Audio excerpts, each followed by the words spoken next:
The end of my using in particular, like I picture like an actual whirlpool, like in like a horror film or something, like where somebody's like spiraling down into like darkness, you know, like circling the drain, because that's how it felt.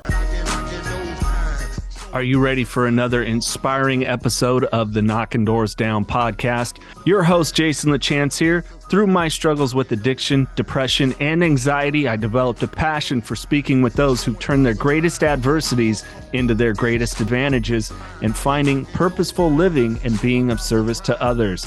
And that's what Knocking Doors Down is all about. Speaking of purpose, how about a lifestyle brand with purpose?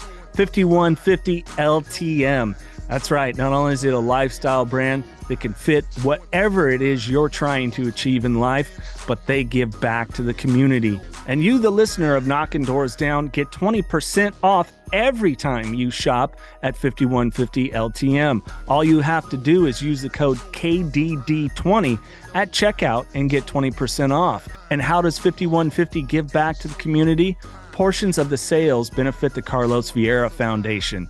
Their three amazing programs, the Race to End the Stigma, the Race for Autism, and the Race to be Drug-Free. More on the Carlos Vieira Foundation, go to carlosvierafoundation.org. And my extraordinary guest, Suki Jones. Suki joined me in studio to discuss her book, See, Swallow Me, an addiction memoir. It's set against the backdrop of the early 1990s in the Bay Area. Suki details her drug addiction that almost killed her. Suki is not only sharing on this podcast, but also in her book, her powerful story of resilience and redemption. And if you'd like to pick up a copy of See, Swallow Me, an addiction memoir by Suki Jones, click the link in the podcast description. It is so different. Yeah. Like, I don't know about you. I mean, I've dug into your book a bit, haven't finished it yet, and I'm like, okay, I'm starting to see where for you, you know, I mean, there's a clear lineage. Yes. You know? Yeah. For me, there's a clear lineage, Yeah. but I saw it and I was like, I'm not going that way. Right. Yeah. Did you go through that too? Like, I definitely did, because my dad, well, and it's interesting because you were talking about sex and love addiction. Yeah. Like, just when you said that just now at this moment, I was like, oh my God, I wonder if my dad was like a sex and love addict. Like, because he was always, you know, philandering and like cheating and looking for the next woman, you know, when he was married to my mom. And I was like, wow, I wonder if that was a thing for him. And I'd never thought about that until this moment.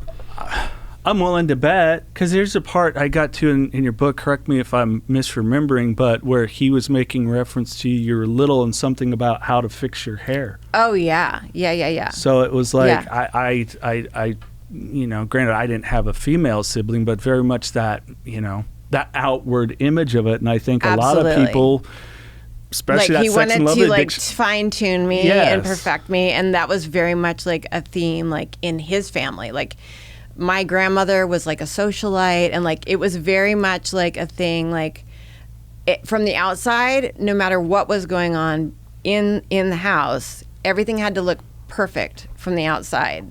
So, I mean, that was just, you know, my dad carried that on with me. Yeah. You know, like I didn't leave the, like you have to wear a slip under your dress, and those are the wrong socks, and your hair's not on the right side, and little girls don't do that. You know, like it was all that kind of stuff.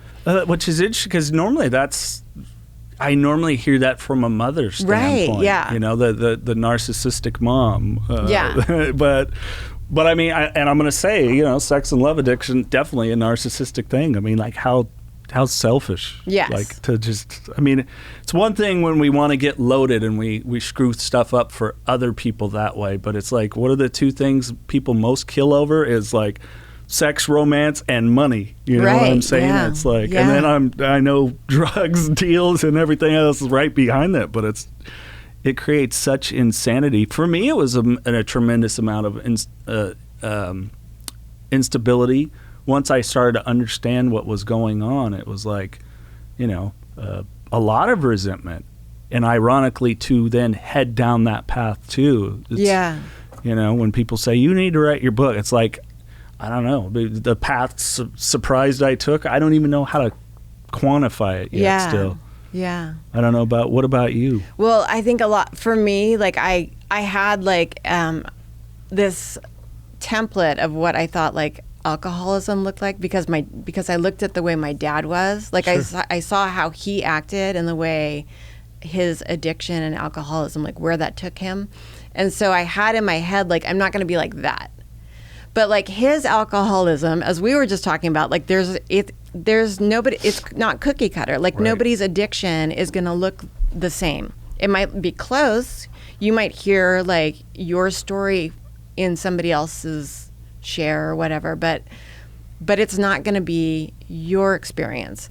So like I looked at his experience and was like, okay, I'm not doing that. I'm not going to be XYZ. Like all the things that I saw in my dad as like these horrific, like monstrous characteristics of his that I, really didn't like.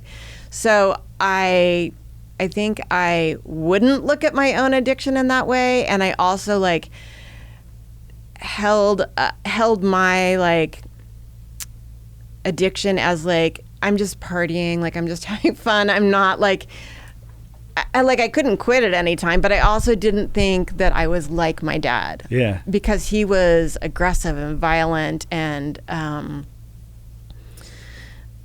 pretty crazy. Yeah. And I was those things too, but but not in the same, like I was like, right. we're having fun. Like it's not the same, like I'm doing it in fun.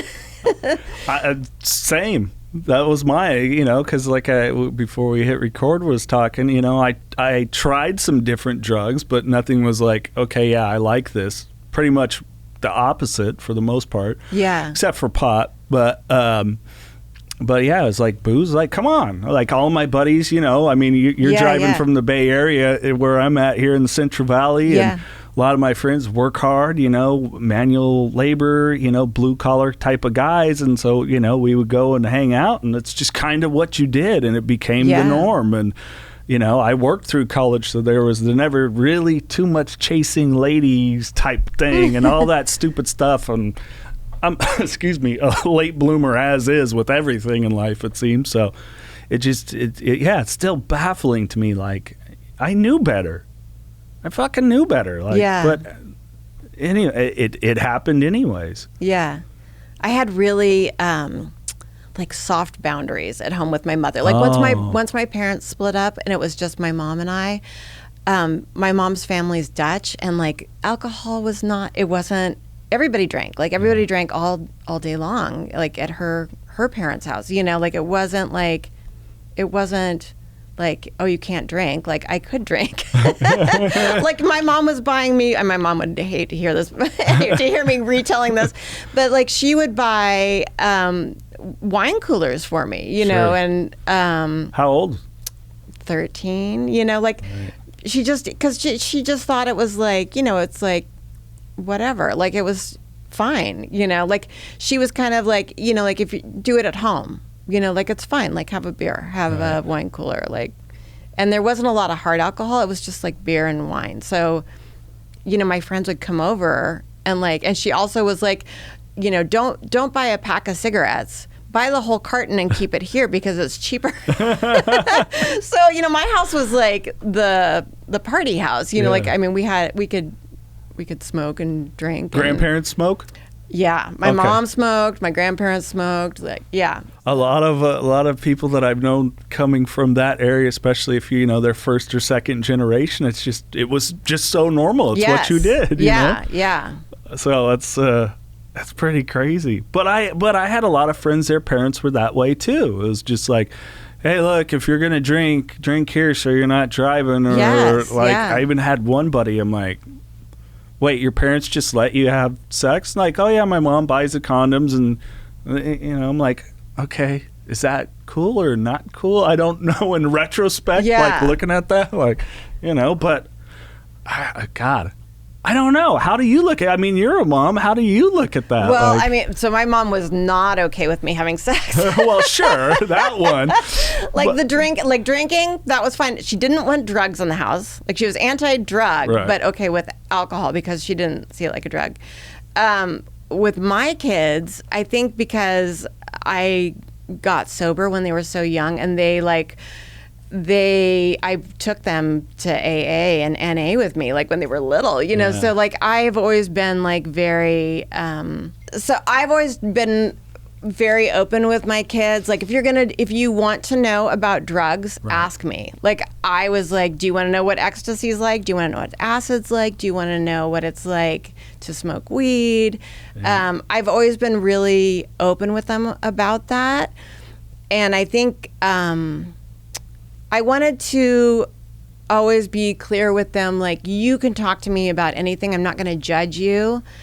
And I want you to feel like, you know, I wanted them to be safe. And I feel like the best possible thing with kids is to educate them at home and let them know, like, you know, this is what that's like. Like, you can go experiment, be safe about it. Like, I am constantly giving my kids Narcan.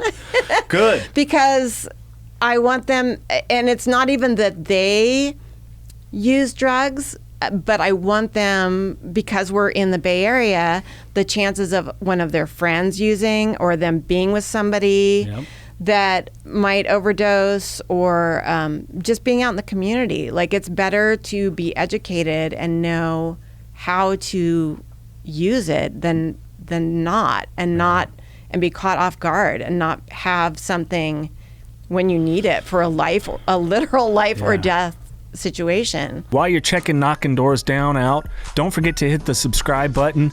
And if you get a lot out of this podcast, share with a friend. And don't forget the archive of interviews we have. Bam Margera, Brandon Novak, Kat Von D, Charlie Sheen, Edward Furlong, Kelly Osbourne. The list goes on and on of amazing guests that have been on the podcast, sharing how they have found purposeful lives.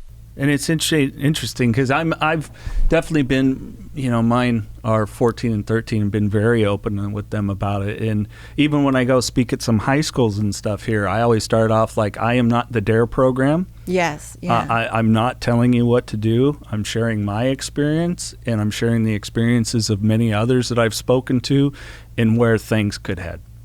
You know, it's one I forget what gentleman I stole this from, but it was, you know, hey, if you've had 2 beers and you would kill someone for a third, you might already be questioning if maybe there's some issue there, especially if you have family lineage, especially with alcohol. Yeah. I mean, that's the one that seems to have the most direct correlation that they're finding through research. And it's like, you know, you need to be, this is about you being self-aware of you at the end of the day. Yeah. You know? Yeah.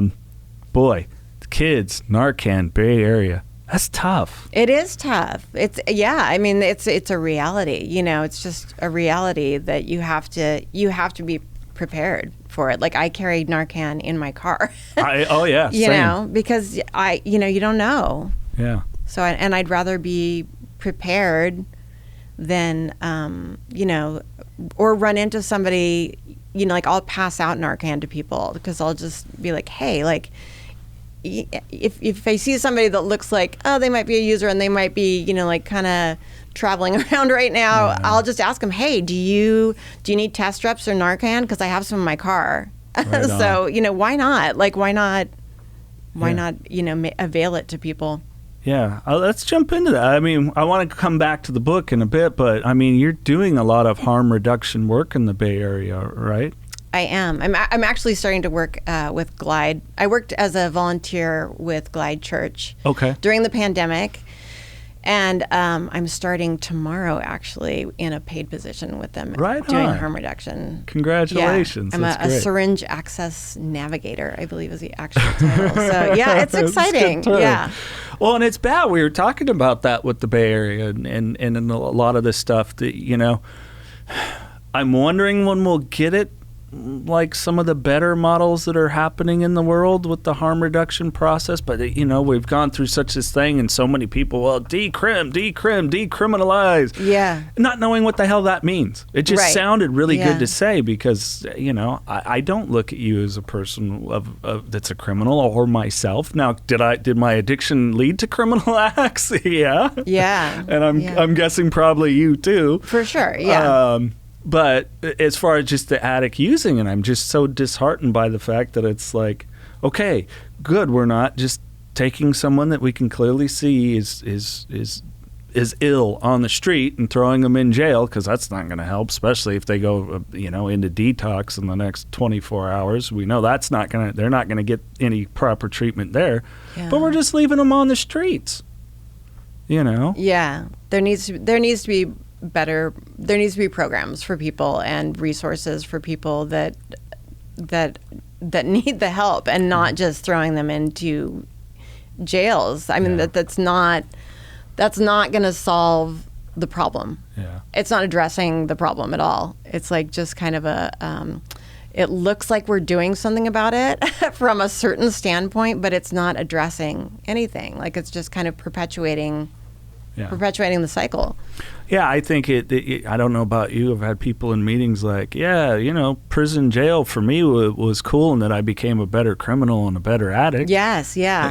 I started making found connections. Better ways to use. Yeah. Found better connects. All of it. Yeah. And I mean, gosh, was it Reagan shut down all of our mental health hospitals? Yeah. That's it's a shitty lineage to leave, because this is what we've got now. Right. Yeah. And I know that's probably why. Tell me about the clean needle exchange and all these things and what you're going to be doing, because I'm fascinated by it, because there's nothing like that here where I'm at. There is in Fresno, but not here. Oh, yeah. I think I've actually heard about the Fresno area.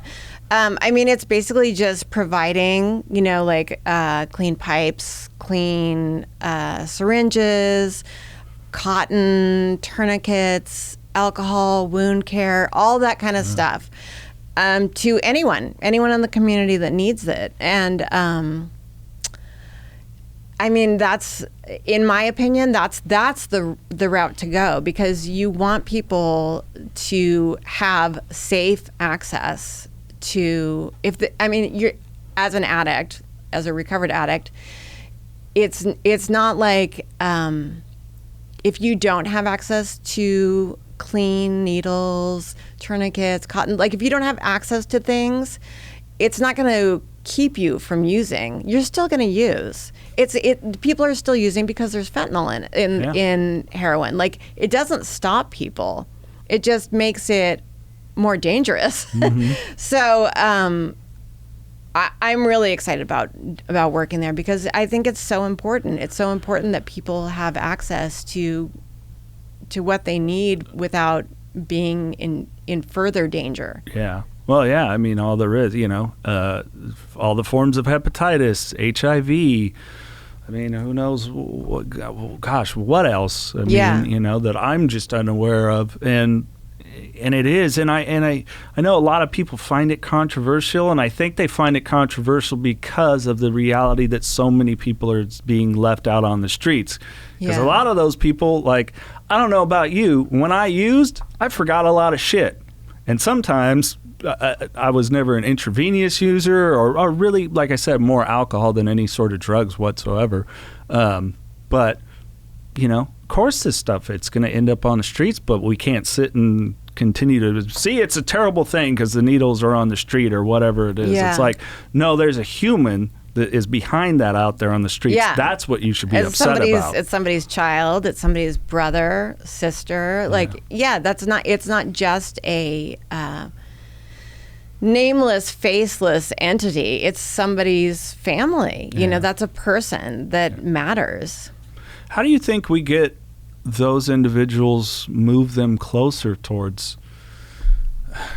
I don't know, maybe a harm reduction path in Suboxone, methadone, as much as I'm personally against any long-term use of it, but except rare occasions, like maybe older people that it's obvious, like, you're 70, okay, I kind of get it, but not when you're 25, not when you're 26, to be on it for, there's a young man that I was told about that's been on it for 9 years, and he went through the rehab process at 22, it's 31. I mean, and he's not using any sort of street drugs, but he's still living in the same way, Yeah. And to me, that's disheartening. Yeah. I don't know about you from your experience, though. I think, because I was on and off methadone so much, to me, I think that I think it's very individual. Like, Sure. I think I know statistically,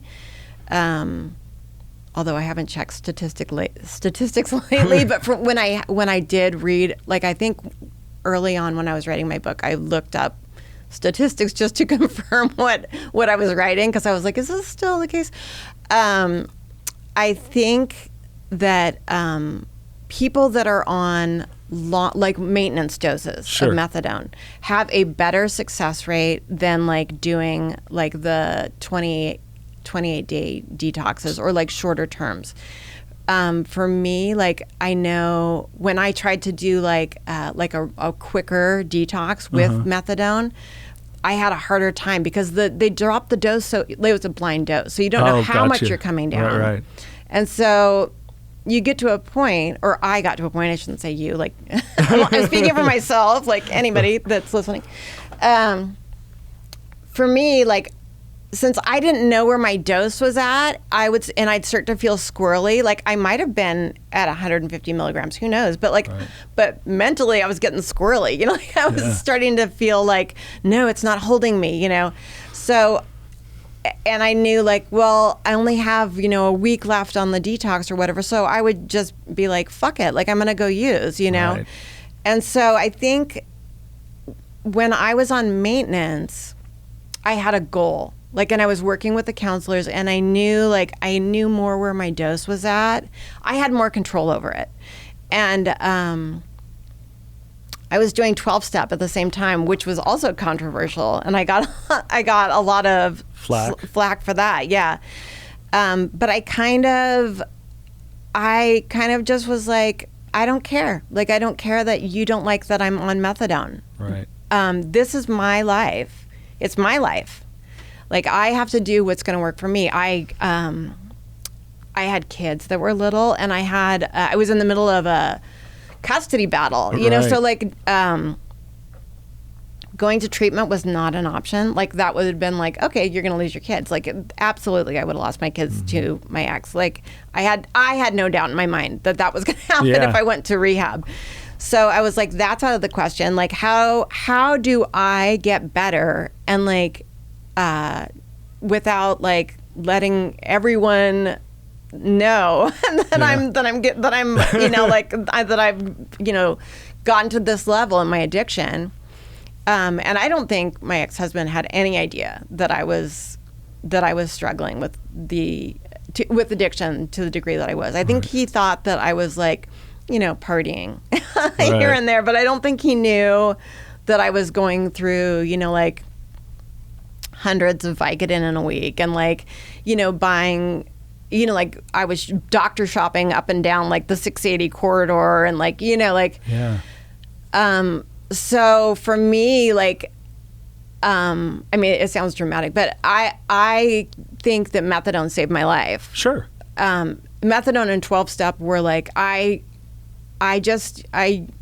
use them as tools to make a better life for myself and my kids. And I was like, I don't care what anybody else thinks about it, because I don't have to answer to you. Yeah. I have to be a parent to my kids, and I want to be alive, you know? So it was about like saving my own life, you know? Yeah. So. And I've unfortunately seen that firsthand as some people in 12-step rooms a little too judgmental. Like, I've thought about it, you know, with alcohol. I was lucky, you know, people asked what the amount that I was drinking when I stopped, because it was a cold turkey, you know. Was it Vivitrol, the one that they give alcoholics, I think, to help with the cravings, or to not have any of the, I always forget what it is. But I probably would have taken it as an option, because I was deathly afraid. I was like, am I going to have seizures, you know? Right. I mean, I'm a tall, skinny guy. I was doing, you know, God, I did the math, was like 280, 300 beers a week, you know? Yeah. It's a lot of alcohol. Yeah. People have asked, I said, and my liver, kidneys, thank goodness, are fine according to my doctor. But I said, I don't know, maybe it's just because of the, you know, beer has a lot of water in it too. I don't know, because it was one of my rules. Do you ever go through the rules for yourself? Because mine God, was yes. no more hard alcohol. Yes, absolutely. Yeah. The rules, and they would fluctuate too. Like you'd have like these set rules for like 3 days or maybe a week. Sure, right? Really ambitious. I'd have them for a week, and then you just be like, okay, new set of rules, those rules didn't work. So new set of rules. Because you'd end up breaking one anyways. You'd end up breaking them, and then you feel terrible. Then you have this shame spiral because you can't even adhere to your own rules that you're making up. Yeah.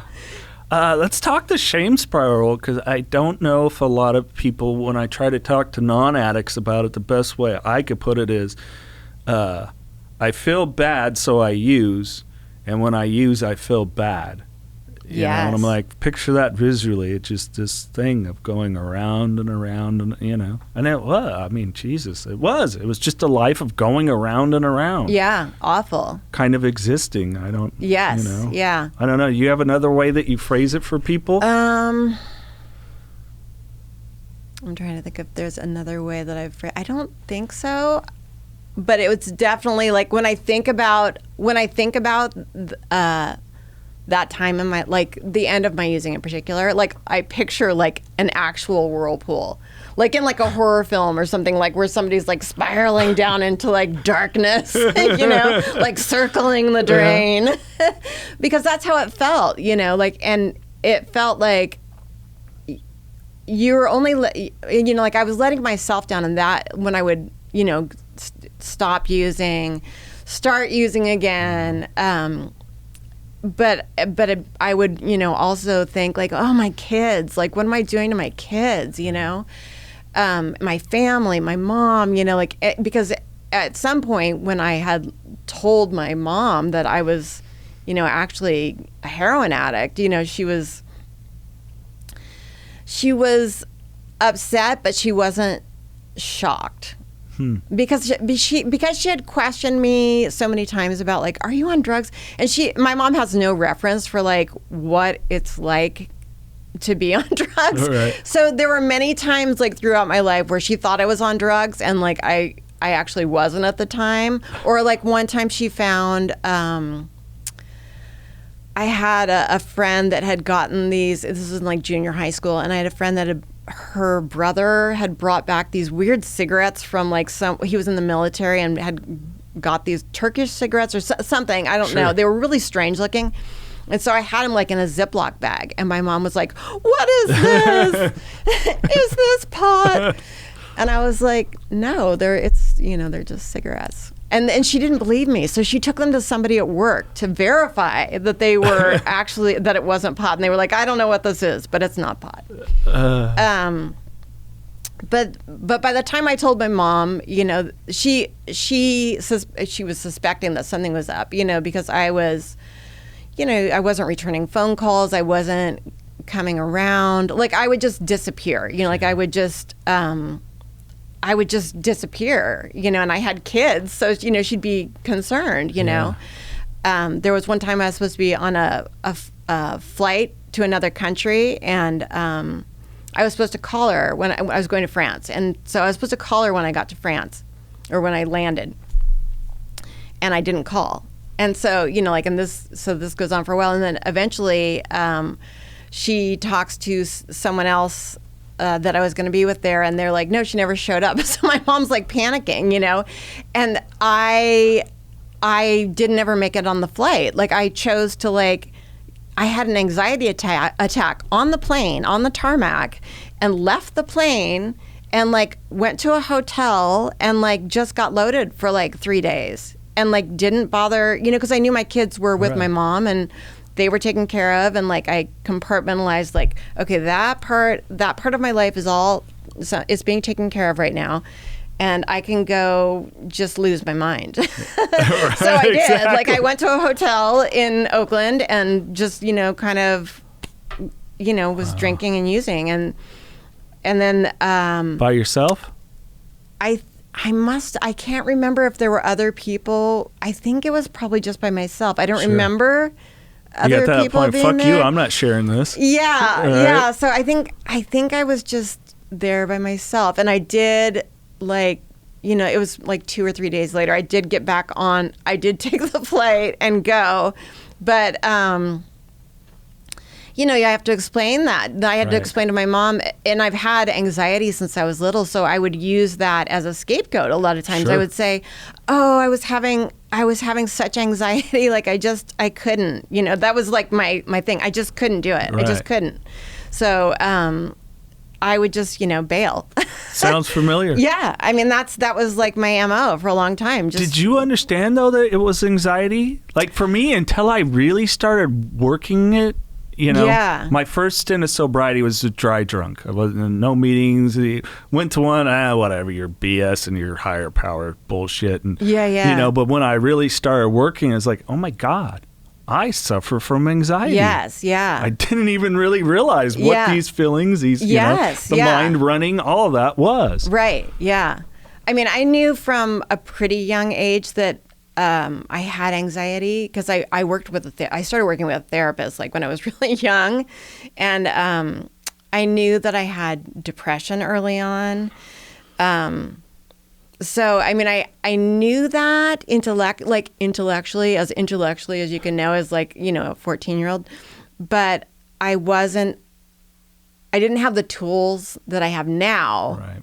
Like I was learning, and I had a great therapist who, really did help me like figure out like, okay, you're the things you're explaining, that you're telling me about sound a lot like anxiety. Like, tell me more about that. Like, well, how do you deal with that? So I did learn techniques like, okay, I can feel my feet on the floor, just like relaxing, breathing, doing all the things to kind of like ground myself and get through the moment and like realize, okay, you're not going to die. but we think you that it feel feels like it. that. It does. It feels when like it's it. the weight on your chest and you can't breathe. Yes. And it's odd because you shared that you too suffering from depression. It's like when we have depression, we're just fine with dying. When we have anxiety, it's like, I feel like I'm going to die and I don't want to die. Yeah. And I don't know what to do about it. Like, how do I make it stop? And it feels like it's going to last forever. Like I'm always going to feel this sense that I'm jumping out of my skin, that I can't, that can't be contained within my physical body. Like, it's a terrible feeling. It is. But I interrupted you, but you were sharing some of the techniques that you use now. I mean, what are you... what all do you do? I've started doing breath work. I think it's magical. Yeah, I do some. I heard, was it Jeremy Jackson on your show was talking about breath work? I do breath work. Like I did, I used to do Kundalini yoga, like a subset of Kundalini yoga that my ex-husband did, and it was all about breathing. And I still apply those techniques to like you do the visualization of like seeing like your breath drop down through your body, and it is whether you're into like woo-woo stuff or not, like it's very calming. Yeah. And it puts you in a better mindset. And if I'm stressed out about whatever, if I go sit and just think about my breathing and like letting it come down through my body and like relaxing and like and just reminding myself like, you're gonna get through this, it's gonna be okay, just breathe. There's something very transformative about that. There is. Yeah. Oh, well, it was funny. I forget who told us to do this. And when I say us, I mean when Mikey, my co-host, was still working with me on this. But they said, hold your breath, like, because it'll prove to you real quick that you're breathing when you hold your breath. Yes. I'm like, wow, that's a really weird, valid point. I never thought of that. Like, oh, wait a minute, I'm not breathing. Oh, I can breathe. Like, yes. It's these weird little tricks that we start to develop to trick the body and then bring the mind in alignment with it too. Yeah. I think I was telling you beforehand when I was, struggling with some confidence in things, and I was assigned by a mentor of mine, Adam Jablin, you pick some mantras you like, and one of them I picked up from one of our group meetings was, I don't do fear. It's Yeah. like, okay, repeat, work these things. And they might sound silly to people, but I'm going to look in this camera. They work. It works. It starts to reprogram the brain. It does. And we have to, because we've been so screwed up with our reward system wanting to get a fix. Yes. Yeah. I have a friend, my friend Joe has this saying that I guess he found on a fortune cookie, which I didn't know until recently. I was like, what? That's where you got it? And it's deep, abiding faith eliminates fear. And I'm like, I love that. Like that, it's such a, like sometimes when I'm anxious, I hope I'm repeating it right. I think that's what it is. I mean, that's the idea of it, is that, like it's faith over fear. Like you just, like sometimes I'll just like if I'm having anxiety or fear, I'm like, just lean into it. Like it's going to be okay. Like let go, like surrender to it.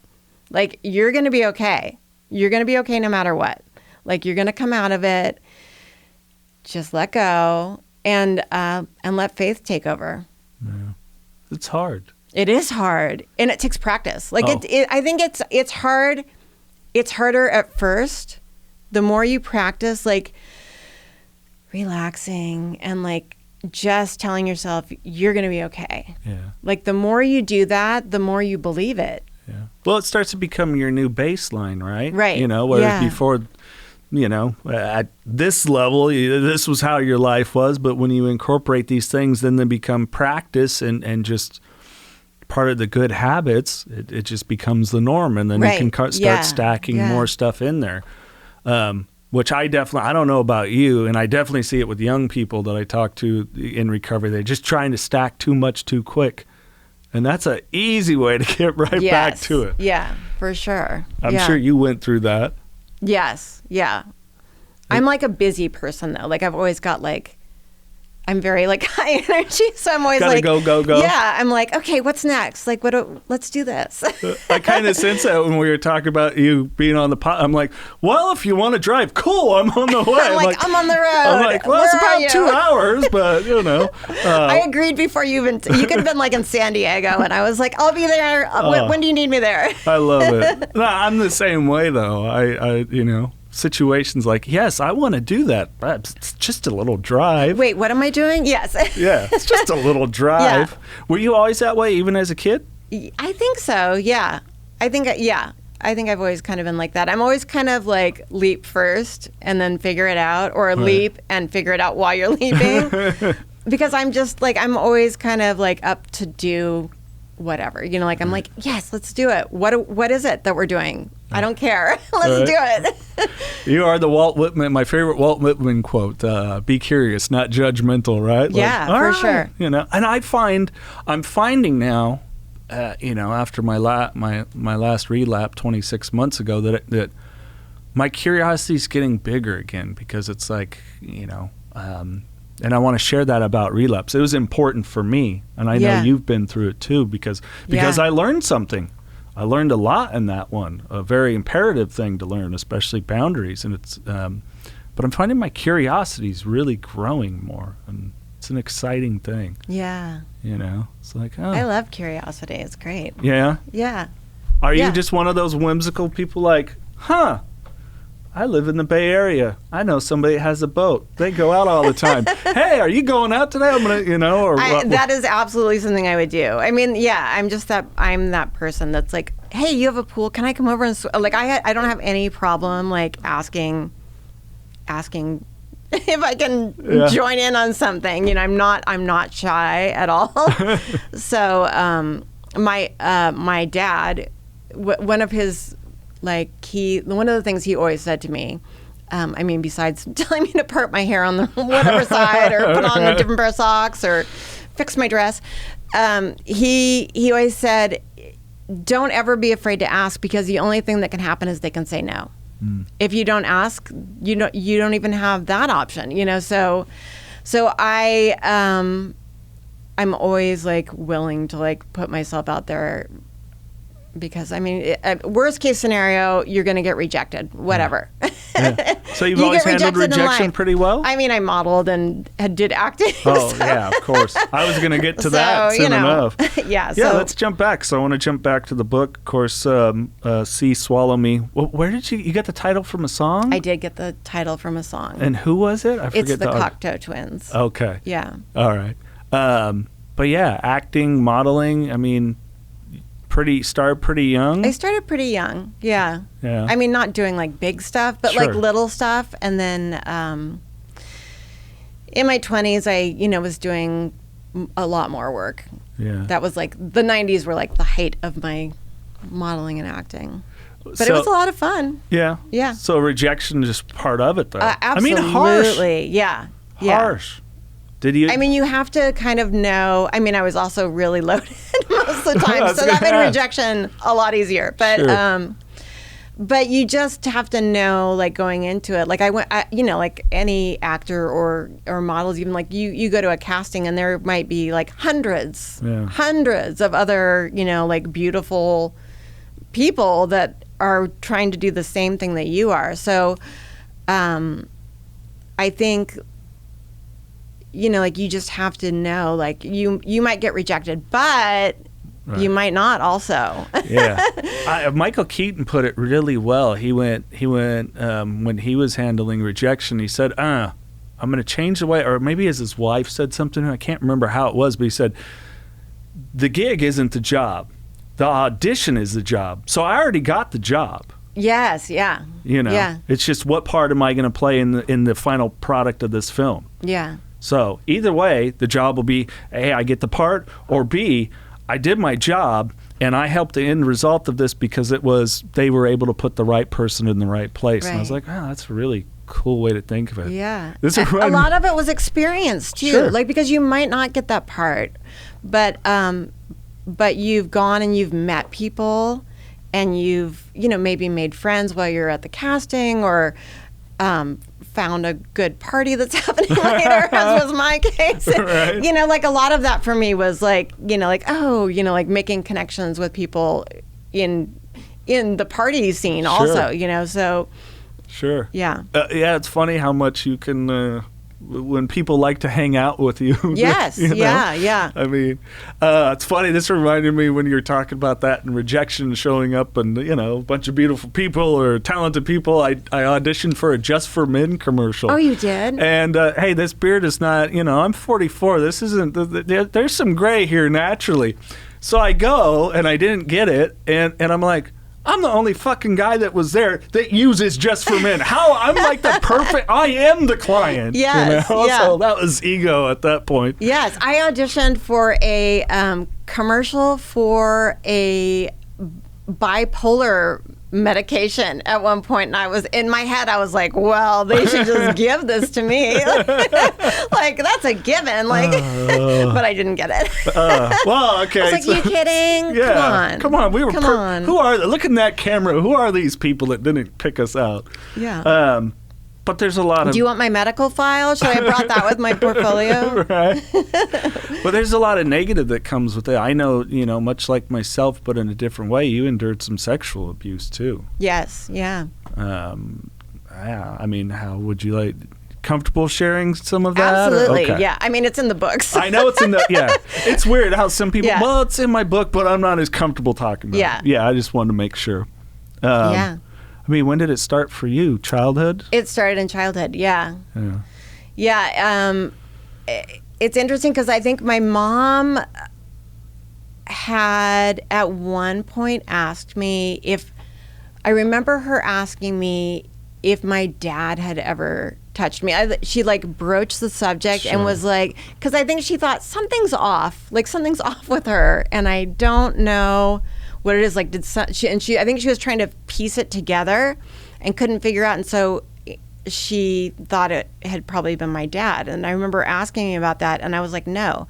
Like, my dad was a lot of things. Like, he was a larger than life, like, like kind of like big fish character, kind of like tall tales and violent at times, and like just charismatic. He had all these facets to him, but though he was not predatory with me, or Right. and there was nothing sexual. It was my mother's father that had started sexually abusing me when we moved from the Midwest to California, and it was really hard it was hard for me to deal with as a kid.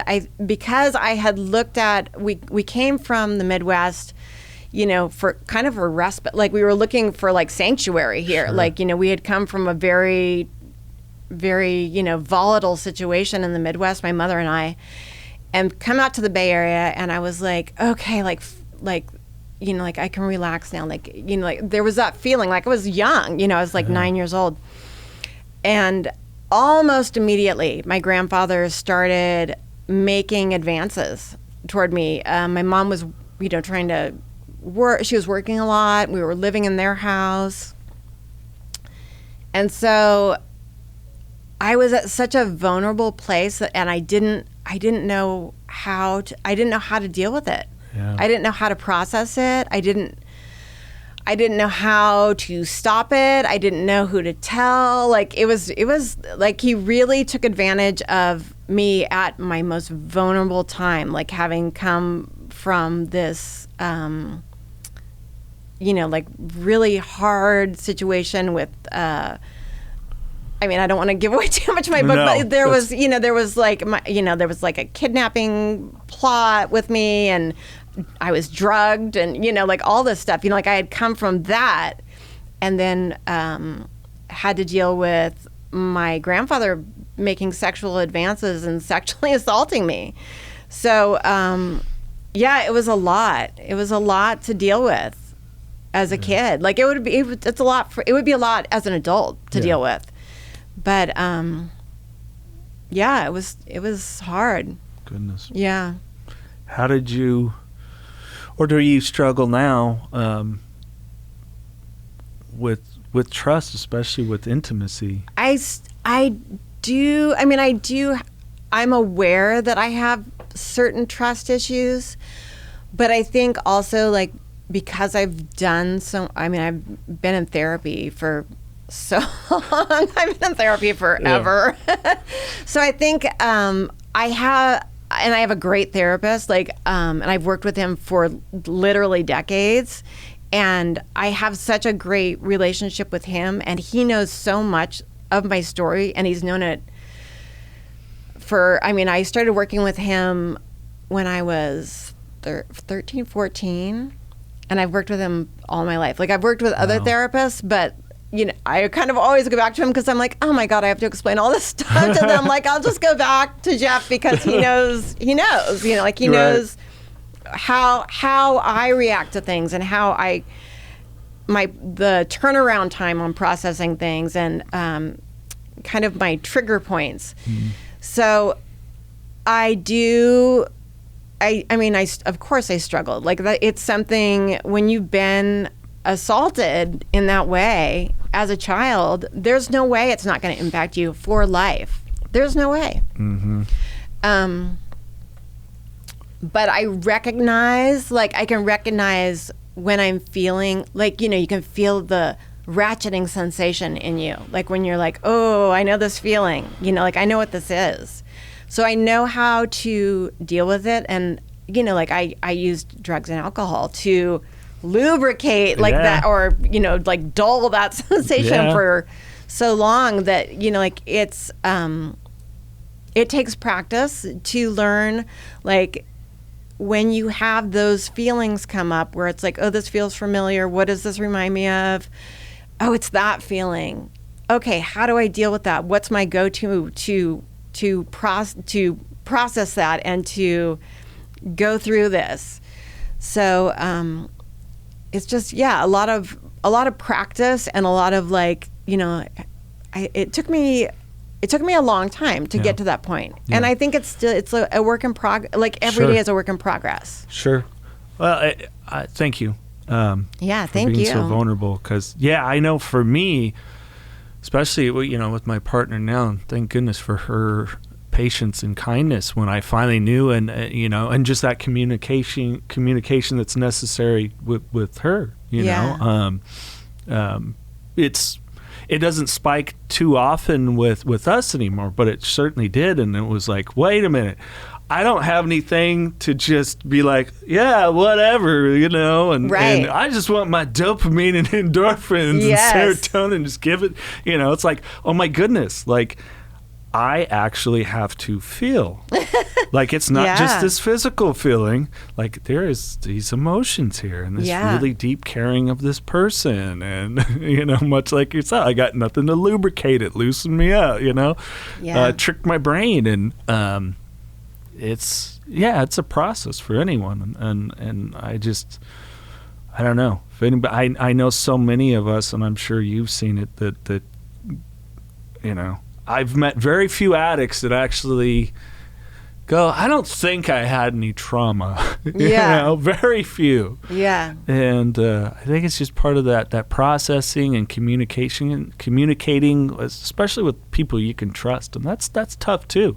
Yeah. Especially when it's somewhere you've been violated. I mean, I think next to total mutilation, murder, you know, sexual, robbing someone of that is just...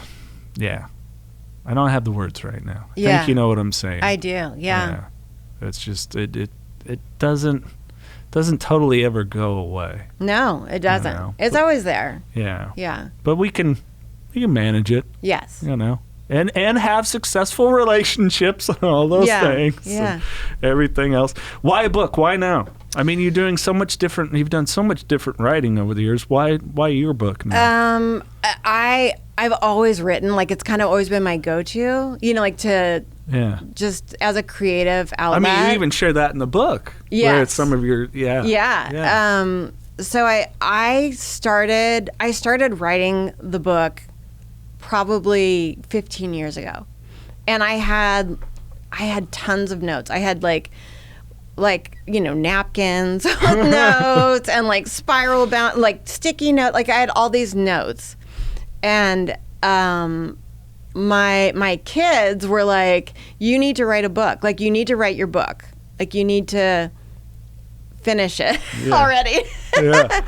So really, like, during it was, and I'd work on it. Like, I'd work on it in like chunks. You know, like there was probably like 8 years ago, I got it pretty roughed out. Like, it was pretty much like a very rough, very, very rough outline of what it is. And both my kids, my daughter just graduated with a creative writing degree from Mills College, and my son's an artist, and they were both like, you have to do this. So it was them. Like, I'm not even kidding, like every day, my son would call me and be like, what are you doing right now? Why aren't you writing your book? Why aren't you working on your book? And my daughter, you know, helped with the editing, and like, it was just such a family project, and they were so involved. They were like my biggest champions. They were like, you have to write this. Like, your story is important. Yeah. So. And it is. Thank you. That's cool. I love that. Do you think a lot of the having the kids with you in the 12-step meeting rooms and stuff kind of helped? And yeah, I mean, I didn't have a choice. Like, it was like, if that was like, it did. I was talking to somebody about this recently. I was like, it was a way also, like, because I really did not want to be, I mean, who wants to go to AA? Nobody's like, I can't wait. Not exactly what we want on our resume. Yeah, like, you know, so at first, like, I would take them with me, and I would kind of use it like, okay, well, if I really want to leave, I can just be like, you know what, my kids are getting fussy, I gotta go. So they were kind of like my way out, like a little buffer, which is terrible. Like, that's terrible codependency and like all kinds of issues. But you know, work in progress. So I mean, that was many years ago. I'm a much better person now, probably maybe. No, but you know, so I just took them because I was like, I need to go to a meeting. So grab your Game Boys or your coloring book, or you know, like when they got into, you know, when they were in school, grab your homework.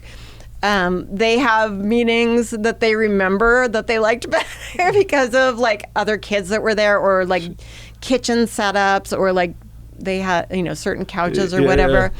But this place had really good coffee, Mom. Yes, yeah, or snacks. Right. Yeah, some places had good like cookies, or, you know. Yeah. So yeah, I mean, that was kind of their normal, I think. was just like we. And I think it's a great. My sponsor, he's done it with his kids. They've gone, they've seen, and it's like, because he did too. And he's like, here's the irony, guys, is your dad did some crazy shit, which his story's been shared on here, and I still succumb to it.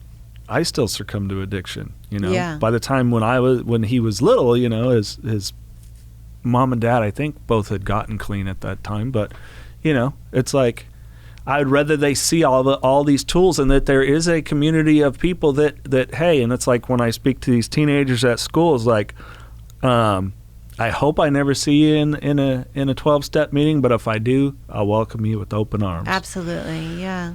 And it's tough. It's tough to see, but yeah, I think it's great. I need to get my kids going with me. They're like, gee, Dad, I'm old enough to stay home. Yeah, my kids got to that point too. But I mean, I've had sponsees with kids, and they're like, how do I tell my, like, their kids don't know that they have an addiction or alcoholism problem. And I mean, my opinion on that is always like, they probably do know that something, like, kids aren't stupid. Like, they're smart. Like, they're smart little creatures. Like, so I'm sure, like, my kids knew there was something up. They knew what was happening at home wasn't normal. Like, they would find me, like, bloodied and, like, passed out, and like that. They knew. They knew, like, they didn't know what was wrong. Like, I know my daughter recently was like, she didn't understand, like, what heroin, like, when I told them, like, that I had a heroin addiction.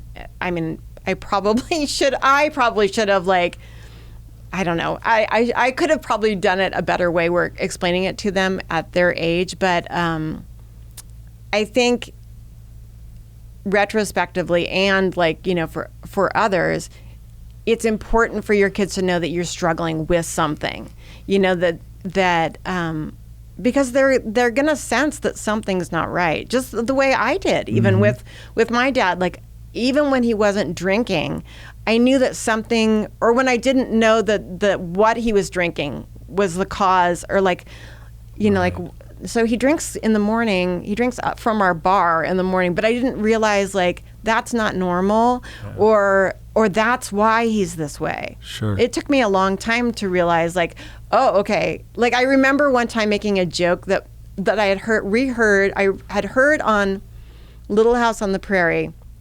I heard the phrase, he's drunk as a skunk. And, like, I pieced it together from watching Little House on the Prairie that, like, oh, it's the alcohol that's making him, like, oh my God, that's my dad. That's why he's like that. And so I jokingly, in our front yard, in, like, like, suburban Nebraska, like, was like, Dad's drunk as a skunk. Like, I said this to my mom, like, aloud, and she was like, shh, shh, shh, shh, like, it's shushing me. She was like, oh my God, don't, The shame. Yeah, she was like, oh, and I was like, oh, he really is. Like, like, I realized, like, oh, wow.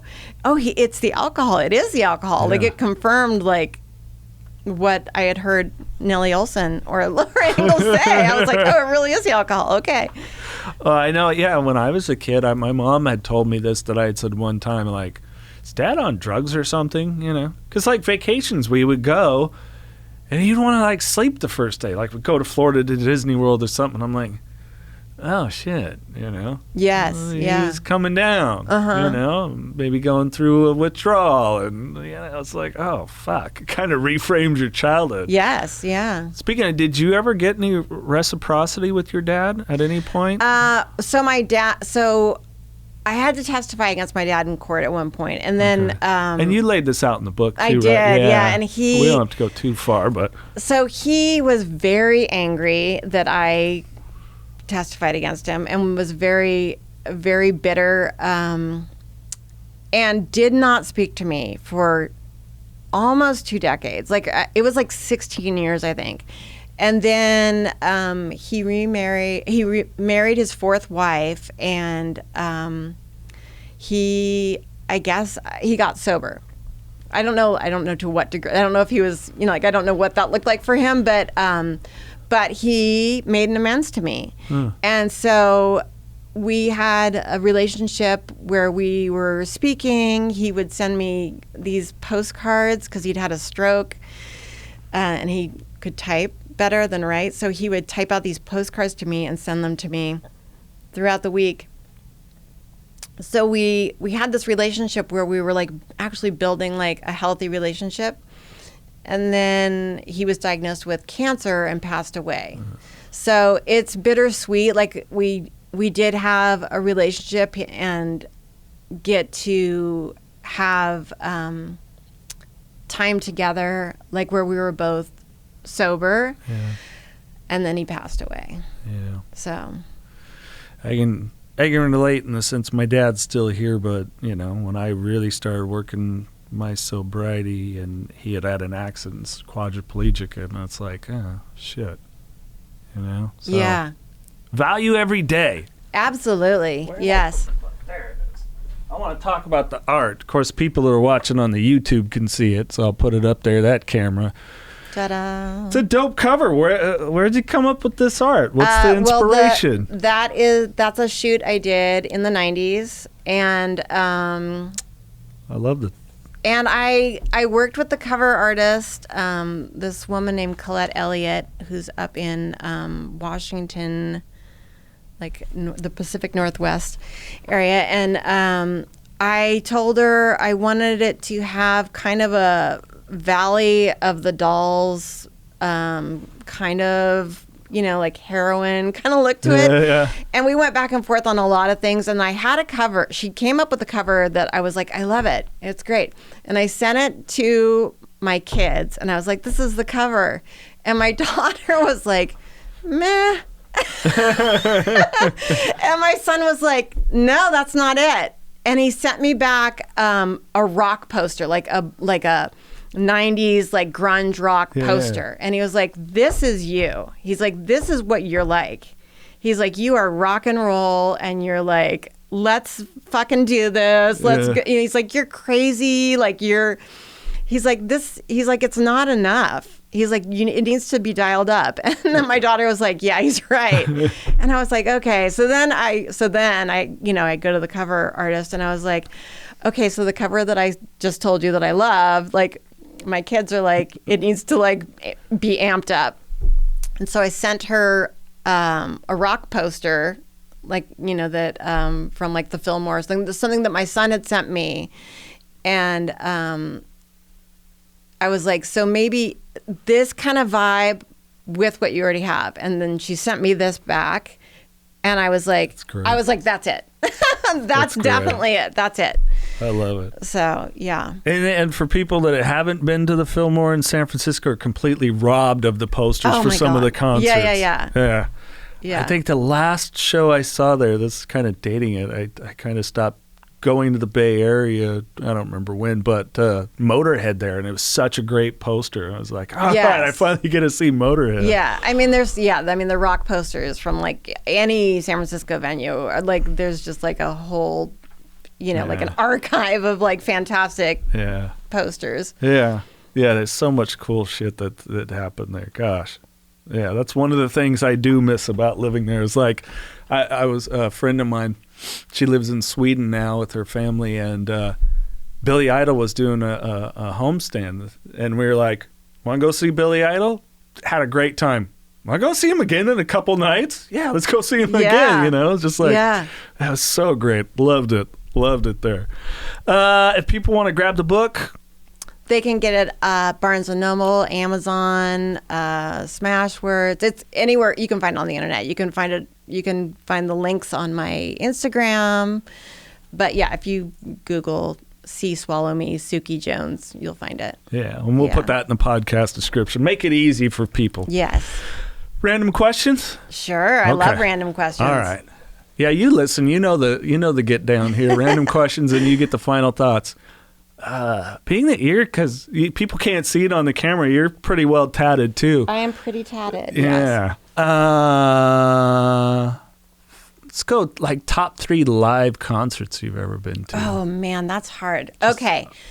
That is a random question. I've listened to so many of your podcasts, and I'm like, okay, what might he ask? But you're like saying, well, you know, your mom, you're a rocker. Your I'm kids ready. say, So then I let's gotta. see. Okay, so wow, that's a hard. I mean, I've seen a lot of shows, and I worked as a buyer when I was pregnant with my daughter for Tower Records. So I had like VIP. Nice. So okay, one of my favorite shows that I saw ever. I know I'm going to forget some. Was a band called the Throwing Muses, who were very like indie band in the 90s, and I saw them at the Berkeley Square in Berkeley, and the power went out and they played acoustically, and it was one of the best shows I've ever seen. So that would definitely be in there. It's so funny because like if I'm on like Instagram or Facebook, I'd be like, oh yeah, this show was great. Let me think. I remember seeing the band Heart, when I was really young, like one of my first concerts, and that concert will always like be magical to me. Oh my God, this is hard. Nirvana, Blondie, like, I mean, there's just Metallica, Death Angel. I mean, there's been a lot of really good shows. I don't know how to pick. That's all right. Yeah. You threw out some good ones Yeah, there. yeah. That's funny. I didn't expect you to throw Death Angel in there. Like, okay, that's cool. Yeah, I worked with Rob Cavastani. Really? From Death Angel, yeah. At Tower Records, at the very same Tower Records in Concord. Yeah, he was a great guy. Funny. Right on. Yeah, we grew up, within miles of each other. Yeah. Mm-hmm. Yeah. Well, shooting in Metallica, I mean, God, growing up in the Bay Area. Yeah. I mean, gosh, they were, yeah. Anyways, we could go on and on about that. What are some ones I wrote? Here's a fun one. What advice would you give to your previous boss if you could? A previous boss. A previous boss. I haven't had the most traditional job, so that's kind of a hard one. Which is cool. Okay, without getting sued. We don't have to name names or locations. I'm not right. So we're not going to say any names, but there was someone that I worked with on a TV show, and I would just say, because he was technically my boss, that my advice to him would be to be nicer to your employees. Right. Were you acting at that time? Yes. Oh, you were one of the talent? Job. Yeah. Oh, Lord. Uh-huh. Yeah, directors can, well, I'm not saying it was a director. Could be an executive producer, producer or something. But boy, yeah, some of them, yeah. I had one. Yeah, this person notoriously would say, do you feel guilty cashing your check? To the men, mostly. People, like women, attractive women, he didn't say. He was, right. Not rude to, but men, he would just belittle them. Yeah. Yeah. There's something weird within performing, so having been around the record industry as I was 20 years, and there's just, you see so much ego, and people's damage can come through so easily. Mm-hmm. Just I was listening to something, the Lawrence brothers have a podcast, and I forget which one it was talking about where he got dropped from his agency because there was a big director and he said, I could have been in a Marvel movie, but, and it was, come to my hotel room, then it was solicitation, and it's like, yeah. I mean, it happens predominantly to women, but it's happening to men too, and it's fucking sad. Yeah. Yes. It's sad. And it's sad too. On the other hand, as a friend of mine, Brianne Davis said, and he goes, or she said, yes, but there's many people that do use it to their advantage, and it's like, ugh. Yeah. Mm-hmm. Pet peeves, stuff that irks you. What annoys Suki? You're so fun. I just see you. It's traffic. Yeah, traffic I don't like. I really don't like when people don't tip well. Or when people are rude to retail staff. I'm like, Same. That's Same. I don't like it. I'm not going to be friends with you if you're like not being cool with people that are working retail jobs or restaurant servers or not tipping. I think it's a sign of someone's character. It definitely is. You know? I mean, I think so. It should have been a red flag, and there were many. I was seeing this woman. We were out of town for a concert, and it was like a bar-y kind of atmosphere place. I think I'd stopped drinking at that point. Per my recollection, I don't remember ordering anything to drink, but that's neither here nor there. And the lady that was helping us, she was in like kind of like this bustier looking top or something, and the person I seen who got on, whatever, what's the Yelp? Was that the one where you leave reviews or what? Yeah, the most worst one, and she was terrible. I'm like, well, the food wasn't great. She was really nice, but it's like, oh, you felt the certain way and so you're just gonna be a dick. It's like that's a sign of character. Yeah. It's like some misplaced agenda, It is. It's a lot of projection, right? It is projection, yeah. Oh. There's something not right with it. Yeah. How do Tip your servers. Tip your servers, Be exactly. nice to retail people. Exactly. Let's talk projection. We're getting a little random here at this, but how do you kind of deal with people like boundaries? Yeah. It's some of the hard stuff, people that have been through sexual trauma, boundaries are tough. Yeah. And I meant to ask you about boundaries earlier, but I'm going to ask now. Come right back to that. Yeah, I'm curious about your process, working on boundaries, how you kind of, continue to. I'm kind of like I'm kind of a contradiction because I'm a contradiction as a person. I'm very like open and I'll like hug anybody, sure. and I'm like, outgoing and like, very bubbly. But I'm also like at the same time, like if somebody's energy isn't right, or like if they're like giving, like if they're very negative, or if they're trying to be too forward with me, or like something that I don't feel is appropriate, I have no problem saying I'm not okay with that. Yeah. So like I'm very approachable and bubbly, but at the same time, if you try to push it, or like I'm not like wanting what you're putting out, I have no problem like shutting it down. Like I have no problem saying like, nope, that's it. Like that's picking up what you're putting down I'm here. not picking up what you're putting down. Like this is the line. Yeah. Yeah. Is it hard with family members, people that are close, or because I still kind of struggle with that at times a little bit. I kind of go, self-dialogue. I think I let them kind of cross my boundary, and it's not that it's like a huge violation one, but it's also like, no, that didn't feel good. Like that's a no-go. I'm sorry. Yeah. I mean, I probably like my mom is like the where the line gets a little shadowy, sure. or a little wiggly. Yeah. Because there's things that I'm like, I don't want to do that, and that's not my job, and but then I'm like, but I also like in situations like that, I try to look at it as a okay, I don't want to do this, and I'm not happy about doing it or whatever, but I'm being of service. She needs help, and I'm being of service. So I try to reframe it, so like I have some wiggle room with my boundaries, but like, yeah, especially with family. Oh yeah, no, same. Who doesn't? Like how do you not? Yeah.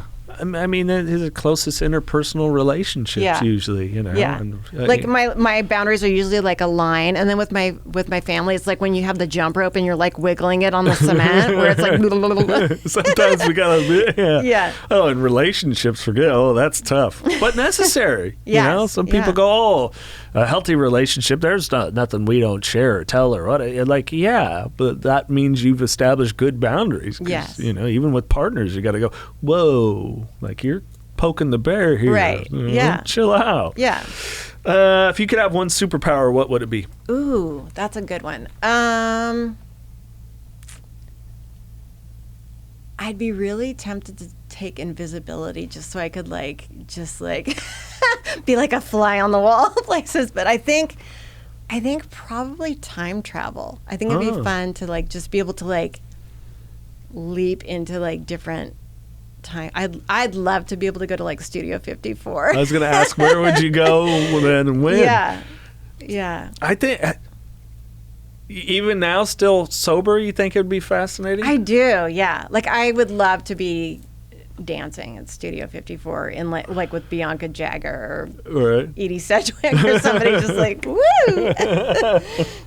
I just think it would get me in trouble. That's all. I think I'd just be like, who knows? You're like, time travel, too dangerous. Next. Yeah. Well, I mean, but it's it's interesting, that era and that vibe, and Yeah. Like me, people have asked, and I'd be like, I don't know, maybe the Sunset Strip, but. What is a lot of my favorite bands came from that time, and I'm like, I don't know, it might be kind of cool to see Guns N' Roses before they were Guns N' Roses. Think of all the shows you could go to if you could time travel. Yeah, you could go to. I mean, you could go to every show ever because you could just keep bouncing in and out. Right, I know. It would be like, when did Kiss perform their first show? Going there. All right, let's go. Yeah, lots of cool stuff. Yeah. Let's do two more. If a movie was made about your life, what genre would you want it to be, and who would you want to play you? Let's go adult you. Adult me, and what genre? I would love to have my book made into like a series or a movie. And I can't see it not being like a drama because there's been so many dramatic occurrences in my life. Who would play me as maybe I'm trying to think of people that people have like said like, oh, you remind me of maybe Jessica Biel. All right. Yeah, probably Jessica Biel. I like her range of, as an actress. I like her range, and people that she's one of the famous people that people are like, oh, you remind me of. Yeah, good, and spunk, got a lot of spunk, a lot of character. Similar coloring and mannerisms and that sort of thing. And I agree. I think like when stories like yours are made into just a movie, it doesn't serve it. It's like the ones are really good because you got to kind of be able to adulthood and connect it to childhood and weave this stuff in, and somehow movies just, I'm sorry, an hour and a half, 2 hours doesn't do that, right? I mean, heck, the book is forgot how many, 240 pages, something like that. So it's usually a page a minute or so, or there's a lot of time that spans in the book. Yeah. So, I mean, just the 90s alone could be like 5 episodes. Hopefully we get it done. Limited series. Yes. What was the other one I was going to ask? I mean, you're a big music fan. What's the last song you listened to on purpose? So you're like, I got to listen to that. On purpose. Okay, well, I listened to the Scorpions. Oh, really? Yeah, I love the Scorpions. Yeah. What song did you pick? Still Loving You. Oh, that's a wonderful. Yeah. I've seen them, I think, 4 or 5 times, and I was bummed when I was in Europe. It was like their tour was 2 days ahead of us, and I wanted to go, but it led me to stumble upon their. It was with it's live in Lisboa, so Lisbon. Yeah. I don't know if you've ever heard that album where they perform with the Lisbon Symphony, and it's like that version of that and I song. I don't know how I have got to listen. The best. I'll be listening to that on the drive home. Yeah. That version. That one like may get some tears, and then the version of the Zoo on that live performance. The Scorpions are just like. I mean, come on. I mean, like there's like rock ballads, and then like they have things like Blackout and the Zoo. Yeah. It's just like, ugh. And they don't get enough credit. People, they do not. Like longevity. These guys have been. I mean, people are like, AC/DC or Motley Crue, Kiss. Like, the Scorpions have been around since the early 70s. Yeah. This is 2023. They were still doing it. As far as I know, there's still some shows going on. Klaus is still up there. All right, everybody. Thanks for coming and making the trip. Thank you for having me. Awesome. It was a pleasure. Oh, it's all mine. hey, the floor is yours. You get the final words. Anything that you want to share, maybe lend to someone out there struggling, a loved one from your experience? Let's see. Even an anecdote. An anecdote. Whatever you want. I would just say in closing that if you're struggling with addiction or alcoholism, that that you should do whatever you have to do to get sober, to get your life back. Yeah. Like I think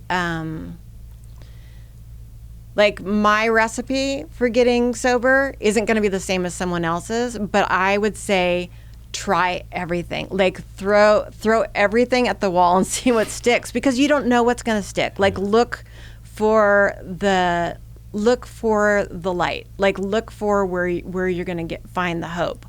Like even when it's uncomfortable, it's not. The other thing is, like, it's not going to feel comfortable at first. Like when you get sober, it's not going to feel good.